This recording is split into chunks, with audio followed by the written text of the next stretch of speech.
Okay, so what we're going to be doing here is going back in time. We're going to look at the changing views of mental health and mental illness and what it's all about. So, there we go. You guys remember at the end of anthropology, there was a one skull there, and it talked about trephining.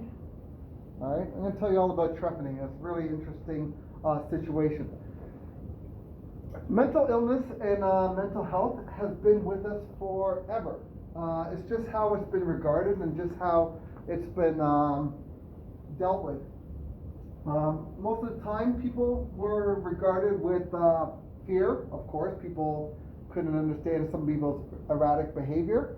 Then it kind of moved into an idea of people were looked at as very prophetic, and that means that they were being used as instruments of God. So it kind of intertwined itself within the theological space and idea. People, of course, who were suffering from things like schizophrenia or multiple personalities, people start to assume that, hey, they're being either being used as a tool to speak to us as from the higher spirits. And people accepted that, and people worked with that, and at that moment it was actually pretty cool, and people could deal with it.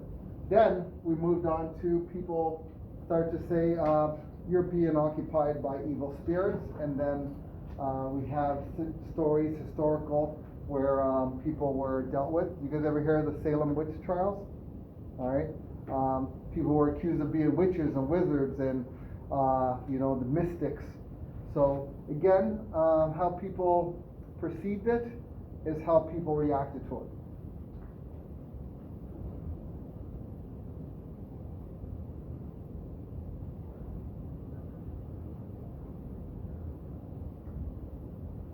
So we had some early situations with it, and like I talked about trephining, where the idea was the problems in my head, the problems in my mind. I got to get these ideas out, and of course the medical treatments at those times were like, okay, let's apply it. When you have an upset stomach, you've eaten some bad food or poisonous food, it's making you sick, we're going to induce vomiting, so we're going to get it out of your system. So the idea at this time was if you're having problems in your head, we're going to drill holes in your head to let the evil spirits escape. Not an effective means of treating people. Most people end up dying probably from infections, or once they were drilled into their head, into their skull, and of course damaged parts of their brain, probably left a lot of people comatose. And in those situations, early medieval people start to think that those people were cured because hey, they weren't complaining anymore, but that's because they removed part of their brain that controls speech. And so now they're comatose. So trephining is one of the early approaches to doing it. Next we have of course cursing or insulting the victim to persuade the evil spirits to leave. Exorcisms were a huge part of this treatment as well. People again thought they were possessed by evil spirits, so guess what? Call the village priest, and they'll come in and do an exorcism to get rid of those evil spirits. And of course violence. So you don't want, when you have an unwanted guest, you get rid of them by violence. So people were often tied to poles and beaten. They were starved, near drowning, drinking foul tasting substances to cause vomiting, with the idea that if you want to make an uncomfortable home for the evil spirit, that's the way you can get rid of it. And in most cases, either people went into a bit of a coma, or people didn't like feeling that they were being physically abused, so they just stopped complaining. So therefore, you get suffering in silence. Therefore, hey, it's cured. So you have a lot of challenges that way. Then we got even worse with this, and the next kind of idea was to get rid of the evil spirits. So let's burn some people at the stakes, and the evil spirits will leave the body. But then unfortunately the person was often burned to death, or they would tie a millstone around their neck and throw them into the water, and if they came out of the water, they were They were cured. Oops, this thing stopped. No, it didn't. All right. So people were often accused of witchcraft, banished from the city and or the town, and went out to a cave to suffer alone. So again, when you're reading some of these old medieval stories, and they talk about so and so lived out away from the people in a cave by themselves, those people might have actually been suffering from mental illness, or maybe some of their behavior brought unwanted attention. So that's why people maybe tended to isolate themselves. So you kind of have to think about some of those points into how people were dealing with mental illness and mental disorders. Around the 18th century, we had a bit of a turning point, and this is when we start to see some more humane treatment. And we had a gentleman named Dr. Philip Pinnell, where he started to categorize some of the mental behaviors. And this was actually one of the first steps into the categorization. We're going to talk about the manual that's called the DSM shortly. But people with mental disorders were now starting to be seen as ill, and they were prescribed with bed rest, or go get some fresh air, go walk in the country, go get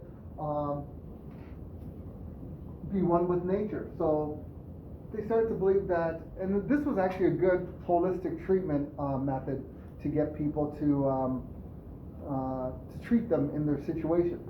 So they started to believe that medical industry should be able to explain it and should be able to connect it. And then unfortunately, in the 18th century, again, in the latter part of the 18th century, people started to take a wrong direction here. This is where we start to create mental asylums. And of course, people were put in terrible places. And of course, they were nicknamed with as the Lunatic Asylum.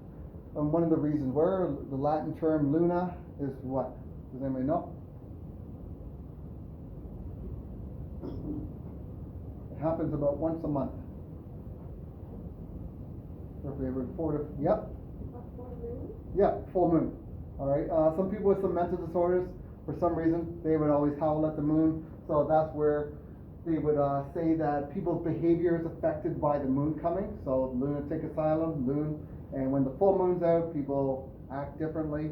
And people still believe people still act differently when the full moon comes around. So you have the lunatic asylum, Lunenburg, the house on the hill. And for some strange reasons, a lot of these houses were all built, or these lunatic asylums were all kind of built on a hill, almost a bit of a spectacle.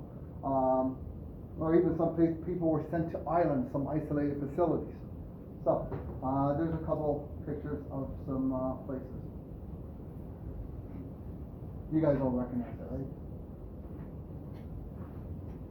Really? Don't recognize that? All right, that joke's getting old.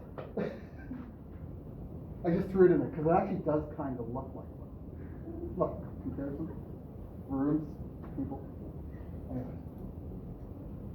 Okay, I know it's too early for me to be funny, right? Okay. Further on in the 19th century, we had a couple other people that started to say, you know what, our treatment, our methods of dealing with people who are suffering from mental disorders is wrong. There's a lot of horror stories in there, and we have to do something about it. And this is I put on our Google Classroom, this is a story of Nellie Bly. She went undercover into a lunatic asylum, checked herself in. Now, fortunately, she was lucky to be able to be released, to be checked out afterwards.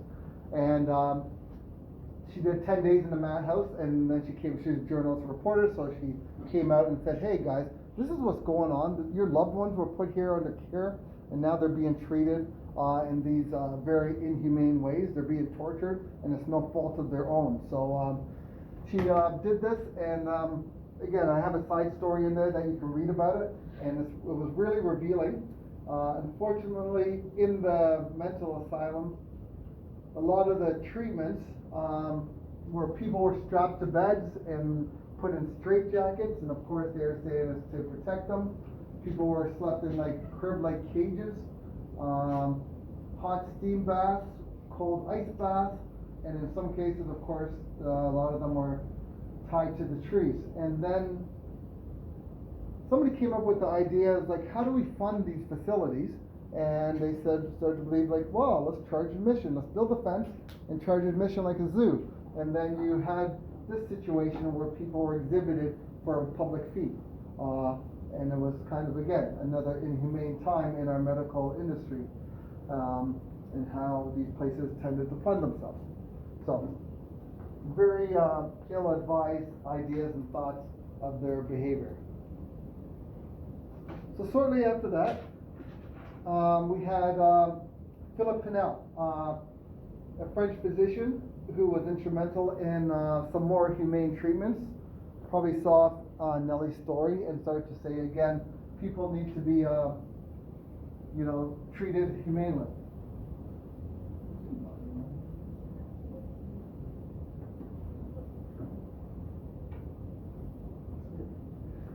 Okay. So he brought a more humane psychological approach to the custody and care of patients, and wanted to have a more moral therapy.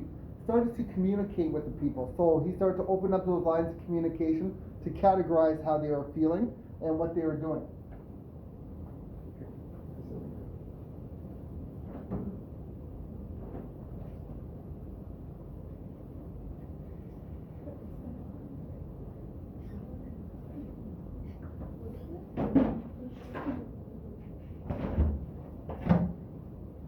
Okay, I hope I'm not hearing things. Because you're hearing it too, right? Okay, thank you. I think it's the monitor, or whatever. Maybe? Oh, maybe this thing's playing it. Yep, that's what it was. Thank you. Whew, that was making me think I'm hearing things. Okay, we'll get to that part. So again, he started the whole process of classification of mental disorders, and in that process, people started to differentiate between the behaviors and experiences that they were facing. So further on to the latter of the 19th century and early 20th century, those with serious disorders were like schizophrenic, and unfortunately schizophrenia, like I said, is a very internal mental situation that people are suffering from. And of course, when you try to restrain a person, even the person that's not experienced anything, you try to restrain somebody, they're going to fight back. I think it's a certain situation. Schizophrenia tends to have that heightened experience of external stimuli. So you put somebody in a confined space, you hold them down, they're going to react a little more. And so that's one example of having a misdiagnosis in this situation. Those with less disorders, anxiety, of course, we're given psychotherapy. Let's walk in the country. Let's, enjoy some nature to calm themselves. People that were, stuck in populated areas, people tended to always go for a ride in the country to get some fresh air was an idea of therapy. By the late 20th century, we started to introduce some drugs, some pharmaceutical drugs into the situation. Again, a lot of these drugs early on just made people pretty docile and calm. So of course people believed that it was working because so-and-so's not acting like they were acting before, so therefore it's working. In some cases, people were able to lead some productive lives, and people were able to get themselves back on track with a new diet. And then we have further advancements in various theories, drugs. Understanding of mental illness was helped to reduce the violence against the patients, and that's where a lot of these problems were. The violence was against the patients that were experiencing the challenges of their problem. But in all cases, a lot of these problems tend to persist, and they're still around. But how do we handle it? And we just talked in the beginning, and you guys came up with some ideas about communicating with people. Not letting people suffer in silence, not jumping to possible solutions just to say, hey, just do this and it'll work. It's not a one pill fits all type of mentality, and that's a lot of the challenge that we have with it. We try not to alienate the problem. People want to talk about it. Jim Carrey, a famous comedian, is a huge advocate of mental health illness. This gentleman used to be on TSN. He was one of the broadcasters, and he talked about his social anxiety disorder, and he was like the face of TSN, but this was really causing him a problem that he was experiencing this. So getting people out there to talk about it, identify it, and apply some solutions, and researching it is what we need to do in this day and age. We went through a couple situations where, since around the 1950s, we went through a huge pharmaceutical swing throughout the 80s and 90s, but now we've come back to this more holistic type of method of trying to figure out and deal with mental health situations. So, I have two, oh geez, that's not going to work. There is a YouTube video, and I think it's Dwayne "The Rock" Johnson, and he's talking about some of the challenges he's had with mental health. It's not going to work on my computer because this. I think I can switch it over quickly to this one. 2, 3. I always forget about this.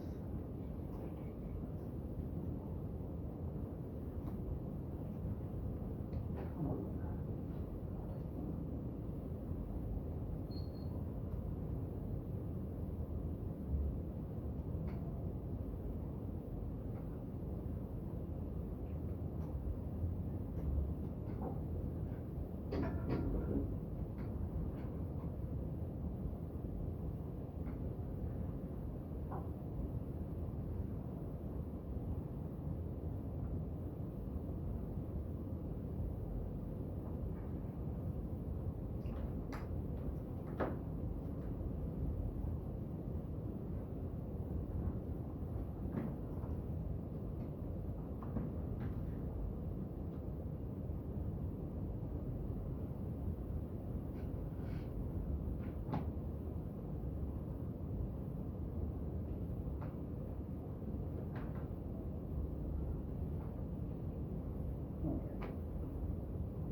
It's only a minute long. So I saw in your profile that you like to cook. Oh, I love it.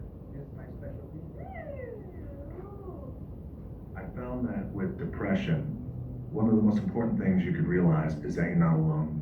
You're not the first to go through it. You're not going to be the last to go through it. And oftentimes it happens. You feel like you're alone, and you feel like it's only you, and you're in your bubble. And I wish I had someone at that time who could just pull me aside and, hey, it's gonna be okay. It's gonna be okay. So I wish I knew that. Just gotta remember. Hold on to that fundamental quality of faith. Have faith. And on the other side of your pain is something good.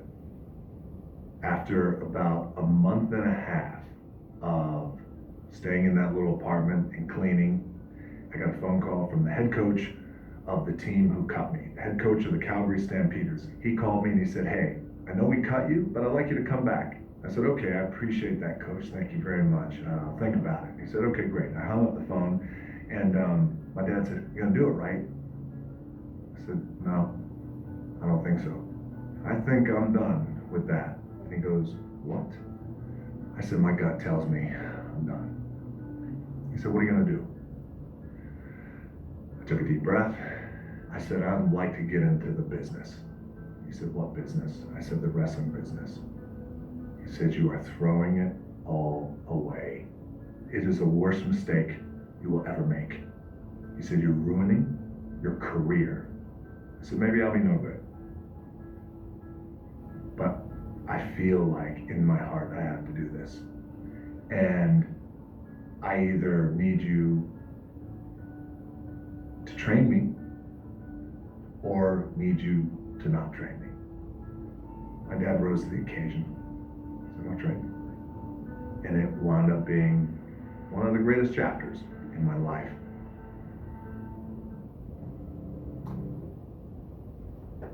Okay, so I'd like to just show that as one way that people deal with some mental health challenges. Oops, not that. I have posted online some other ways that people have dealt with some mental health challenges. Come on, open. These are 2 articles, and they're on just 3 pages, and they deal with the supports that are out there, the challenges some people have faced, and just how some people have dealt with it. So the first article deals with this young gentleman dealing with it, support and candid talk, and then there's a couple questions, and then another one where somebody else is dealing with a family member, because mental health, I tend to think it's not 1 or 2 out of 5 that experience mental health. I think it's 5 out of 5, because you might, a family member might be suffering from mental health, and you might have to be that person that they talk to, or gives that support, or gives that guidance. So this kind of comes back to the holistic treatment. So as we go through this unit, we're going to go through the pharmaceutical industry, and then we're going to come back to that holistic, and there's like a holistic wheel idea of recovery and how people deal with it. All right, so read through those articles, and that should take us to break, and then after the break we'll talk about the pharmaceutical element of this whole situation and how it's handled, how it's categorized, and how it's dealt with. Cool? All right.